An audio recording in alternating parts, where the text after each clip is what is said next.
Hello student, मैं हूँ Rita Jain, government GSD PG college Balod में गेस्ट लेक्चरर हूँ। और आज का जो मेरा लेक्चर है वो एमकॉम सेकेंड सेम के लिए है, जिसमें मेरा सब्जेक्ट है टैक्स प्लानिंग एंड मैनेजमेंट। इसके अंतर्गत मैं आपको यूनिट 5 के बारे में बताऊंगी आज। उद्गम स्थान पर कर की कटौती टॉपिक है, ये पार्ट 2 है मेरा। इसके फर्स्ट पार्ट को अगर आप लोगों ने नहीं देखा होगा तो पहले जो है उद्गम स्थान पर कर की कटौती के पार्ट 1 को देखेंगे, जिस पार्ट 1 में मैंने आपको ये बताया था कि जो उद्गम स्थान पर कर की कटौती होती है, जिसको टैक्स डिडक्टेड एट सोर्स बोलते हैं और शॉर्ट में जो है टीडीएस बोलते हैं।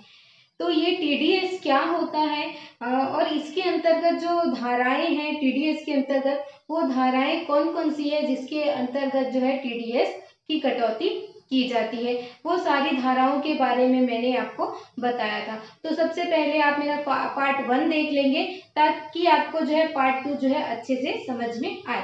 देखिए, पार्ट 1 में मैंने उद्गम स्थान पर कर की कटौती में बताया था, फिर भी मैं आपको अभी और बता देती हूँ कि उद्गम स्थान पर कर की कटौती का अर्थ क्या होता है, क्या मीनिंग होता है। जैसे कि नाम से ही स्पष्ट हो रहा है, उद्गम स्थान पर मतलब कि जहाँ पर आय क्या हो रही हो, उत्पन्न हो रही हो। जब जो है करदाता जो है किसी व्यक्ति को आय के बदले में क्या करता है, भुगतान करता है, तो वो भुगतान पूरी राशि न करके क्या करता है, कुछ राशि जो है कटौती करके उसको क्या करता है, भुगतान करता है। और जो राशि कटौती की गई है उसको क्या करता है, सरकारी खजाने में जमा करता है। उसी को बोलते हैं उद्गम स्थान पर कर की कटौती करना। ये जो है कर का जो है अग्रिम से ही पहले से ही क्या कर लिया जाता है, आय उत्पन्न होने के स्थान पर ही सरकार को जो है भुगतान कर दिया जाता है, जिससे कि सरकार को क्या प्राप्त होती है, आय प्राप्त होती है। अब ये जो उद्गम स्थान पर कर की कटौती कौन कौन से भुगतानों के संबंध में की जाती है, उसको अपन जो है सारी डिटेल से पढ़ेंगे। पहले जो है मैंने आपको सारी धाराओं के बारे में बताया है, आपको वो सारी धाराएं और उसके अंतर्गत जो है किसकी कटौती होना है, इन सारी चीजों को याद कर लेंगे। जिसमें आपको याद होगा तो मैं पहली धारा आपको बताई थी वेतन भुगतान के संबंध में। वेतन भुगतान करने के संबंध में टीडीएस काटा जाता है, जिसकी धारा है 192। याद रखेंगे, अंडर सेक्शन 192। मैं बार बार इसलिए बोलती हूँ ताकि आपके दिमाग पे जो है वो चीज अच्छे से बैठ जाए। 192 धारा के अंतर्गत वेतन भुगतान के संबंध में जो क्या है, उद्गम स्थान पर कर की कटौती की जाती है। अब देखिए किसको काटना है, क्या दायित्व बनता है, उसको समझ लेते हैं। जब जो है कोई व्यक्ति या सरकार है या गैर सरकारी है, किसी व्यक्ति को जो है वेतन का भुगतान करता है और जो वेतन है वो वेतन की राशि जो है कर योग्य सीमा से कर मुक्त सीमा से क्या है, अधिक है, तो वेतन भुगतान करने वाले व्यक्ति का ये दायित्व बनता है कि उसको वेतन के भुगतान करने से पहले जो है उस पर उद्गम स्थान पर कर की कटौती कर ले और की हुई कर की कटौती की राशि को जो है सरकारी खजाने में जमा कर दे। उसी को बोलते हैं वेतन के भुगतान के संबंध में कर की कटौती।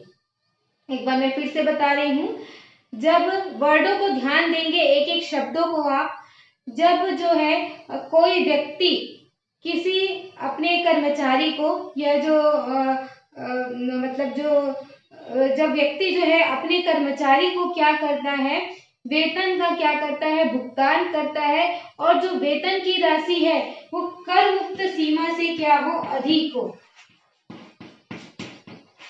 वेतन की जो राशि है कर मुक्त सीमा से क्या हो, अधिक हो, तो भुगतान करने से पहले जो है कर की राशि जो है काट करके सरकारी खजाने में क्या कर दी जाती है, जमा कर दी जाती है निर्धारित दरों से। अब आगे उसको अपन समझेंगे कि निर्धारित दर कौन सी है। कर मुक्त सीमा से अधिक होने पर जो है नियोक्ता का दायित्व बनता है कि वो अपने कर्मचारी का क्या कर ले, कर की कटौती करके उसको क्या कर ले, सरकारी खजाने में जमा कर दे और शेष राशि का क्या करे, भुगतान करे। तो वो जो है जो राशि जमा की जाती है वो धारा 192 के अंतर्गत क्या की जाती है, जमा की जाती है। और राशि क्या होनी चाहिए, कर मुक्त सीमा से अधिक। जैसे मैं आपको एक उदाहरण के थ्रू बताती हूँ। जैसे किसी व्यक्ति का जो आय है, किसी व्यक्ति को मान लो जो है 40,000 रुपए प्रति माह क्या किया जाता है, वेतन का भुगतान किया जाता है। तो 40,000 का 12 महीने का कितना हो जाएगा वेतन जो है, 4,80,000। मतलब उस व्यक्ति को जो है सकल वेतन जो है 4,80,000 रुपए का क्या करना है, भुगतान करना है। तो ये जो राशि है कर मुक्त सीमा, कर मुक्त सीमा कितनी है अपनी, 2.5 लाख रुपए। 2.5 लाख रुपए से ये आय क्या है, ज्यादा है। तब यहाँ पर अब नियोक्ता का कर्तव्य बनता है, उसका दायित्व बनता है कि उस व्यक्ति के वेतन में से जो है कर की कटौती करे। अब एक और उदाहरण बताती हूँ। जैसे किसी व्यक्ति का जो वेतन है 15,000 रुपए है, 15,000 इंटू 12 कितना हो जाएगा, 1,80,000। अब जो है यहाँ पर अपनी कर मुक्त सीमा कितनी है, फाइनेंशियल, अभी मैं जो बात कर रही हूँ फाइनेंशियल ईयर 18-19 का ही बताऊंगी। असेसमेंट ईयर 19-20 ध्यान रखेंगे, इससे आपको आगे पीछे नहीं जाना है। अपने को जो पढ़ना है, पूरा जो सिलेबस चलेगा अपना वो फाइनेंशियल ईयर 18-19 और असेसमेंट ईयर 19-20 के लिए ही चलेगा। तो जो है 18-19 फाइनेंशियल ईयर में अभी अपनी कर मुक्त सीमा कितनी है, 2.5 लाख रुपए। यदि किसी व्यक्ति का जो है 2.5 लाख से अधिक इनकम होता है तभी टैक्स के दायरे में वो आता है। तो 1,50,000 इंटू 12 कितना हो गया, 1,80,000। मतलब कर मुक्त सीमा कितनी है, 2.5 लाख रुपए है। 2.5 लाख से ये राशि क्या है, कम है। तो फिर यहाँ पर नियोक्ता को जो है उद्गम स्थान पर कर की कटौती करने की कोई आवश्यकता नहीं है। आवश्यकता कब होगी, जब राशि जो है 2.5 लाख रुपए से क्या होगा, अधिक होगा, तब यहाँ पर आवश्यकता होती है उद्गम स्थान पर कर की कटौती करने की। दोनों चीजें आपको ध्यान में आ गई होगी आई होप। कब काटना है, कर मुक्त राशि से जो है, कर मुक्त सीमा से जो है राशि क्या होगी, अधिक होगी, तभी नियोक्ता को जो है अपने कर्मचारी का उद्गम स्थान पर कर की कटौती करना है। अदरवाइज उसको जो है उद्गम स्थान पर कर की कटौती करने की कोई आवश्यकता नहीं है। ठीक, अब जो है आगे मैं आपको ये बताती हूँ कि जो है कितनी राशि पर जो है उनको उद्गम स्थान पर कर की कटौती करनी है। देखिए दायित्व तो किसका बन रहा है, नियोक्ता का दायित्व बन रहा है। काटना किसका है, कर्मचारी का काटना है। कब काटना है, कर मुक्त राशि जो है अधिक होने पर। दायित्व किसका है, यहाँ पर उत्पन्न दायित्व हो रहा है नियोक्ता का। किसका काटना है, कर्मचारी का। कब काटना है, कर मुक्त सीमा से अधिक होने पर राशि, कर मुक्त सीमा से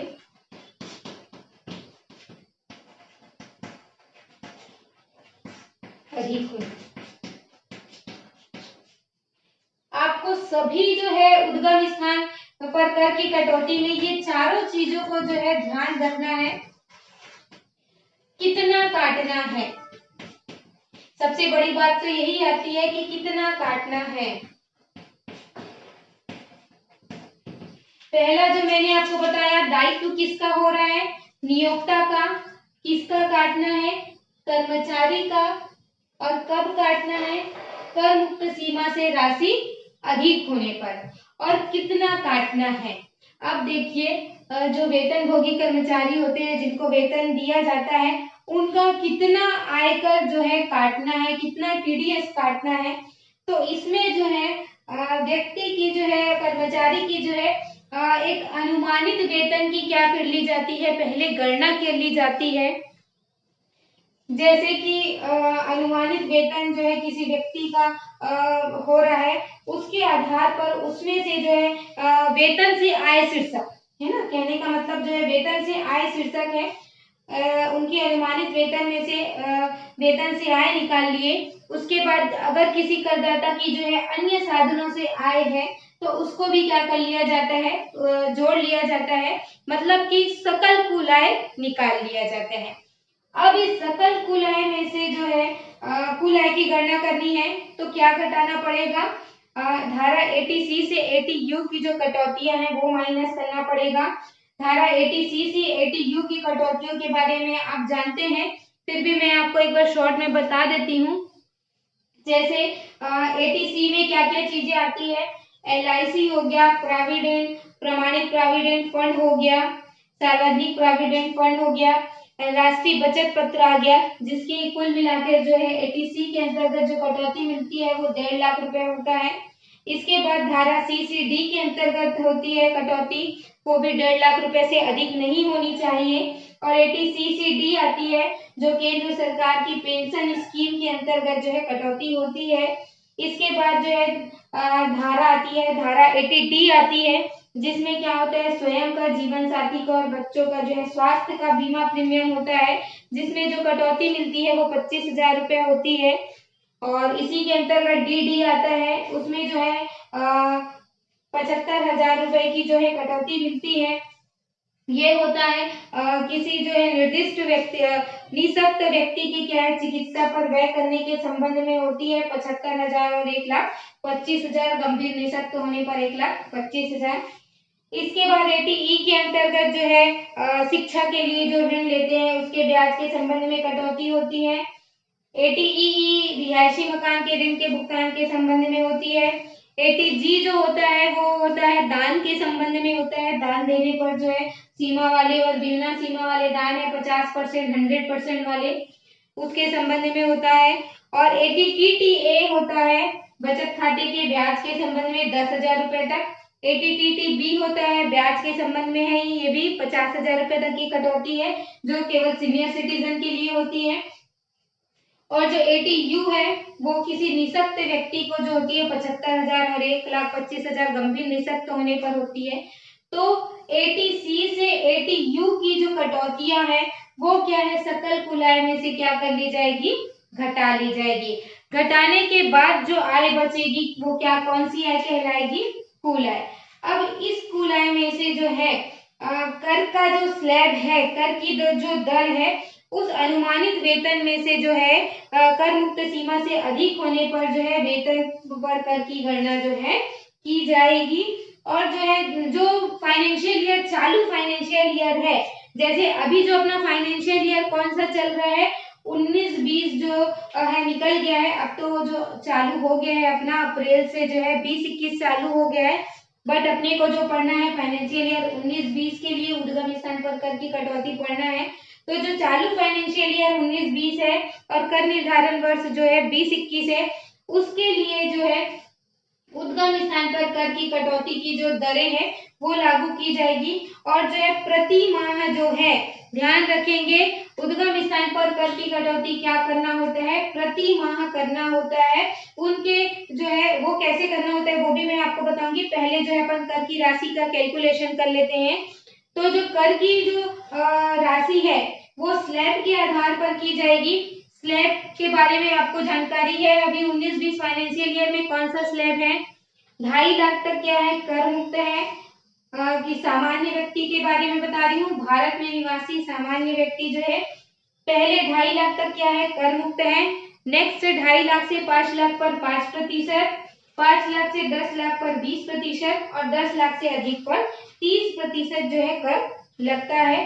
और अति वरिष्ठ नागरिक जो है, पहले वरिष्ठ नागरिक बता देती हूँ। वरिष्ठ नागरिक जो है जिसकी उम्र जो है 60 वर्ष से अधिक लेकिन 80 वर्ष से क्या हो, कम हो, तो उनके लिए जो है 3 लाख तक कर मुक्त है। और 3 से 5 लाख में 5% और 5 से 10 लाख में 20% और 10 लाख से अधिक होने पर 30% जो है आयकर लगाया जाएगा।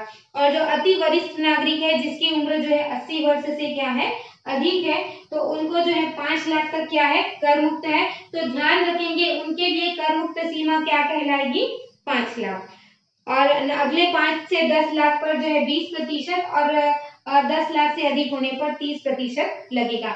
अब देखिए जो पुराने फाइनेंशियल ईयर 18-19 से जो है 19-20 में जो एक बड़ा जो और मेजर चेंज आया है वो क्या चेंज आया है, धारा 87A, जिसके बारे में आप सभी जानते हैं। धारा 87A है। तो जो फाइनेंशियल ईयर 19-20 में जो चेंज आया है उसमें आया है कि जिसकी जो कुल आय 5 लाख से क्या हो, कम हो, कुल आय क्या हो 5 लाख से कम हो, उसको धारा 87A के अंतर्गत कर की राशि में से 12,500 रुपए तक की क्या मिलेगी, छूट मिलेगी।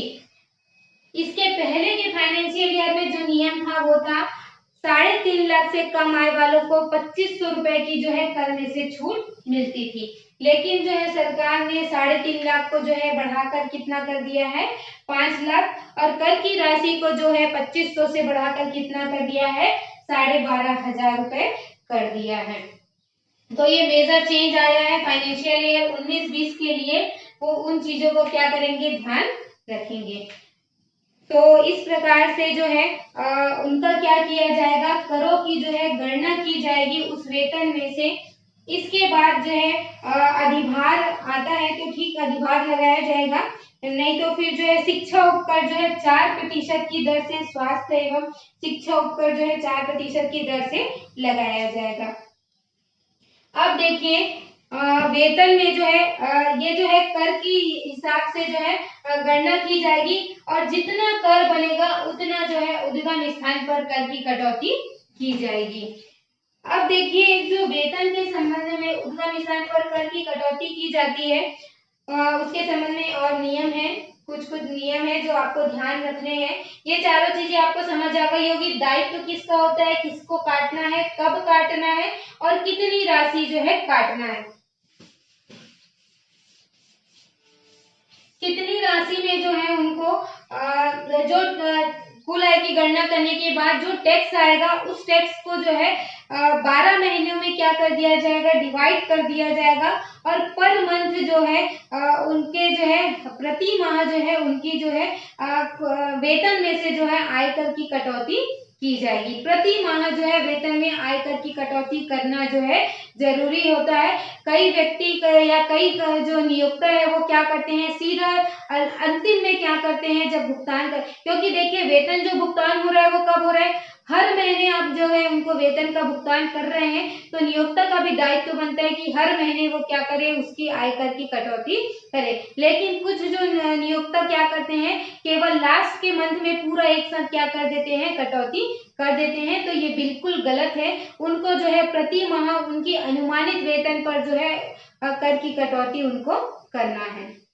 इसके बाद जो वेतन के संबंध में और भी नियम है। मान लो कोई व्यक्ति जो है एक से अधिक नियोक्ता के पास क्या किया है, काम किया है, तो उसके संबंध में फिर किसका दायित्व बनेगा उद्गम स्थान पर कर की कटौती करने का, वो भी मैं बता देती हूँ आपको। जैसे कोई जो है नियोक्ता है, एक से अधिक नियोक्ता के पास जो है मान लो किसी फाइनेंशियल ईयर है उसमें करदाता जो है एक से अधिक नियोक्ता है उसके पास, चाहे वो एक स्थान पर रहा फिर एक के बाद दूसरा, तो अपनी इच्छा अनुसार जो है एक नियोक्ता या फिर अन्य नियोक्ता से मिलने वाली वेतन में से जो है वो अपने आय का विवरण दे करके उद्गम स्थान पर कर की कटौती जो है वो करवा सकता है। तब उसका जो चुना हुआ नियोक्ता होगा वो जो है उनकी आय पर जो है समस्त आय की गणना करके उस पर जो है कर की कटौती जो है करेगा। साथ ही ये भी ध्यान रखना है कि अगर कोई जो है अन्य जो नियोक्ता है उसके उद्गम स्थान पर कर की कटौती उसकी हो गई है तो उसका एडजस्टमेंट वहीं पर कर दिया जाएगा। इसके साथ ही जो है मान लो कर्मचारी की वेतन है उसमें उनकी अन्य आय भी शामिल करना है। जैसे कि यदि किसी कर्मचारी की वेतन शीर्षक के अलावा जो है और कोई अन्य आय है, जैसे अन्य साधनों से आय है, पूंजी लाभ है या फिर जो है बिजनेस तो होगा नहीं क्योंकि एक व्यक्ति जो है वेतन और बिजनेस दोनों कैसे करेगा, मकान संपत्ति से आय हो, तो वह जो है अपने नियोक्ता को ऐसी सभी आयों के बारे में क्या कर देगा, जानकारी दे देगा, जिससे है उसके उद्गम स्थान पर कर की कटौती कर दी जाएगी। तो नियोक्ता जो है ऐसी जो भी अन्य आय है उस पर उसको भी ध्यान में रखकर क्या करेगा, उसके वेतन पर से कर की कटौती करेगा। और मान लो उसको मकान संपत्ति से आय के अंतर्गत ब्याज की राशि में छूट लेनी है, तो वो सारी चीजों को क्या कर देगा, गणना कर देगा। मकान किराए भत्ते के संबंध में छूट लेनी है, तो ऐसी दशा में जो है मकान मालिक का जो है उनको पैन नंबर बताना होगा। इसके अलावा मान लो विदेशी मुद्रा में जो है वेतन का भुगतान किया जाता है, तो मुद्रा का जो निर्धारित विनिमय दर है, एक्सचेंज रेट है, उसको भी रुपए में ज्ञात करके क्या किया जाएगा, कर की कटौती का भुगतान जो है करने के बाद, कर की कटौती करने के बाद उसको भुगतान किया जाएगा। और कोई अनुलाभ है तो अनुलाभ में भी जो भी बनता है आयकर, उसको भी क्या है भुगतान करके फिर जो है उसकी राशि को एडजस्टमेंट करने के बाद जो है उसका उद्गम स्थान पर कर की कटौती किया जाएगा। उसी प्रकार से अगर कोई राहत मिलनी है, धारा 89 की जो रिलीफ होती है वो भी लेनी है, तो वो भी उसके लिए भी पूरा विवरण जो है प्रारूप में जो है भरना पड़ेगा उनको, एनेक्सचर, उसके हिसाब से जो है उसके उद्गम स्थान पर कर की कटौती की जाएगी। अब देखिए सारे कटौतियों का समायोजन करने के बाद जो है कर की जो एडजस्टमेंट करने के बाद जो है मासिक जो है उसकी वेतन में से आयकर की कटौती की जाएगी। अब देखिए कर का भुगतान, अब कर को तो काट लिया, नियोक्ता ने क्या किया, कर को काट लिया। अब कर का भुगतान किसको जाएगा, ये कर का पैसा किसको मिलना है, सरकारी खजाने में जाना।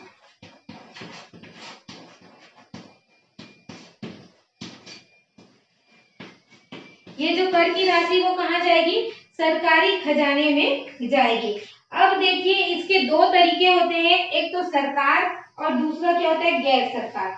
अगर जो है भुगतान सरकार कर रहा हो, सरकार की तरफ से हो रहा है भुगतान, तो कर की राशि जो है बिना आयकर चालान के माध्यम से क्या कर दी जाएगी, जमा कर दी जाएगी। ये जो होता है ट्रेजरी के थ्रू होता है, कोषालय के थ्रू होता है, डिस्ट्रिक्ट ट्रेजरी। तो या उस दशा में जो है उसी दिन जो है सरकारी खजाने में राशि को क्या है, जमा कर दी जाएगी। और यदि आयकर की राशि जो है चालान भरकर जमा की जा रही है, तो जिस माह की समाप्ति हुई है उसकी समाप्ति से 7 दिन तक जो है 7 दिन के अंदर जो है कर का भुगतान जो है गवर्नमेंट को करना है। और मार्च के महीने में जो जमा करना है उसमें है 30 अप्रैल। तो इस प्रकार से जो है उद्गम स्थान पर कर की कटौती की जाती है। उद्गम स्थान पर जो है वेतन में कर की कटौती का जो विवरण दाखिल करना होता है, उसमें जो है त्रैमासिक रिपोर्ट जो है मैं आपको और डिटेल में बताऊंगी कब कब करना होता है। साथ ही उसमें जो है काटने वाले का जो टेन नंबर होता है और कटवाने वाले का जो है वो पेन नंबर होता है। देखिए अब जो है मान लो कर की राशि तो काट ली गई है, तो कर्मचारी के पास क्या प्रमाण है उसका, तो उसके लिए जो प्रमाण पत्र जो है नियोक्ता का ये दायित्व बनता है कि वो अपने कर्मचारी को क्या करे, काटे हुए राशि का क्या करे, पूरा विवरण दे कि उन्होंने जो है कितनी राशि जो है काटी है और जो है लास्ट मंथ में उन्होंने कितनी राशि काटी है। तो उसके लिए जो फॉर्म भरना पड़ता है, जो फॉर्म जो देता है नियोक्ता अपने कर्मचारी को, उस फॉर्म को बोलते हैं फॉर्म नंबर 16।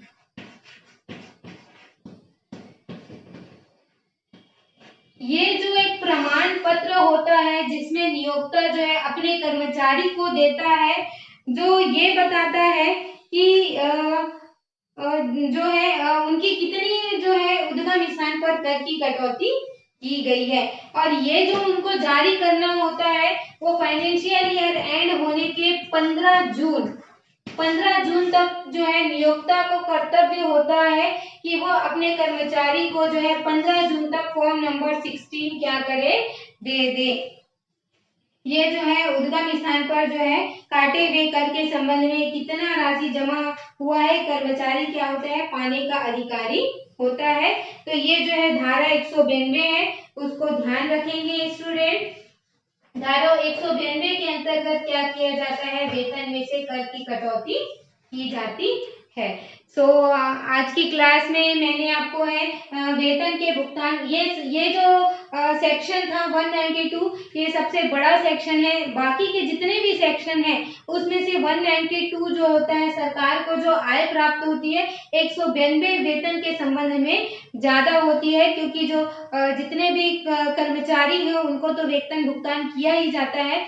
तो इसमें से सबसे ज्यादा जो है सरकार को कर की राशि जो क्या होती है, वसूल होती है। तो उद्गम स्थान पर कर की कटौती का ये सबसे पहला सेक्शन है वेतन के भुगतान करने के संबंध में। 192 धारा है, ध्यान रखेंगे। और प्रमाण पत्र जो होता है देना होता है, फॉर्म नंबर 16 होता है। इसके बाद के और जो सेक्शन है वो मैं आपको नेक्स्ट क्लास में बताऊंगी। आई होप मेरा जो क्लास है आपको समझ में आया होगा। अगर वेतन के भुगतान के संबंध में कोई भी दिक्कत जाता है आपको कर की कटौती समझने में, इसका मैं आपको जो है एक आध सॉल्यूशन भी बताऊंगी, जिससे कि आप और समझ सके कि कैसे जो है कटौती करनी है। आई होप मेरी क्लास जो है आपको पसंद आई होगी। और कोई भी दिक्कत जाता है तो जरूर कमेंट करिए। Thank you.